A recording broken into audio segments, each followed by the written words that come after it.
நான் சின்ன பிள்ளையா இருக்கும்போது, சாப்பிடும்போது பேசினாவே எங்க அம்மா திட்டுவாங்க. ஆனா, இப்ப என் குழந்தைக ஃபோனோ, டிவியோ இல்லன்னா சாப்பாடே இறங்காத மாதிரி பழக்கி வச்சிருந்தேன். குழந்தைகளுக்கு என்ன, எனக்கே ஃபோனோ, டிவியோ இல்லன்னா சாப்பிட்ட மாதிரியே ஃபீல் ஆகாது. அப்பதான் தோணுச்சு, நம்ம குழந்தைகளுக்கு என்ன ஒரு எக்ஸாம்பிளா இருக்கோன்னு சொல்லி. ஏன்னா, குழந்தைக நம்ம என்ன சொல்றோங்கிறத கேட்டு வளர மாட்டாங்க. நம்ம என்ன பண்றோங்கிறத பார்த்து வளருவாங்க.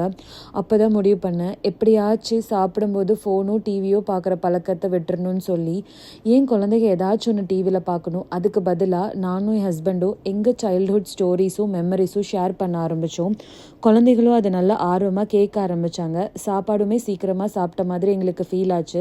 இது நல்ல ஒரு ஃபேமிலி பாண்டிங் டைமாக எங்களுக்கு மாற ஆரம்பிச்சது. இதனால் நிறைய சேஞ்சஸும் நாங்கள் பார்த்தோம்.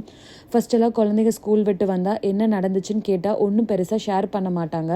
ஆனால் எப்படா இப்போ டின்னர் டைம் வரும், அவங்க டேர்ன் வரும்போது அவங்களோட ஸ்டோரிஸை ஷேர் பண்ணலான்னு சொல்லி ரொம்ப ஆர்வமாக இருக்காங்க. இதனால் நம்ம ஆஸ் அ பேரண்ட்ஸாக அவங்க ஸ்கூலில் என்ன நடக்குது, அவங்க என்ன ஃபீல் பண்ணுறாங்கங்கிறதையும் தெரிஞ்சுக்க முடியுது.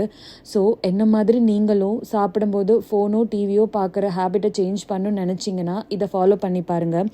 இதை பற்றி நீங்கள் என்ன நினைக்கிறீங்கிறதையும் கமெண்ட்டில் சொல்லுங்கள். பாய்.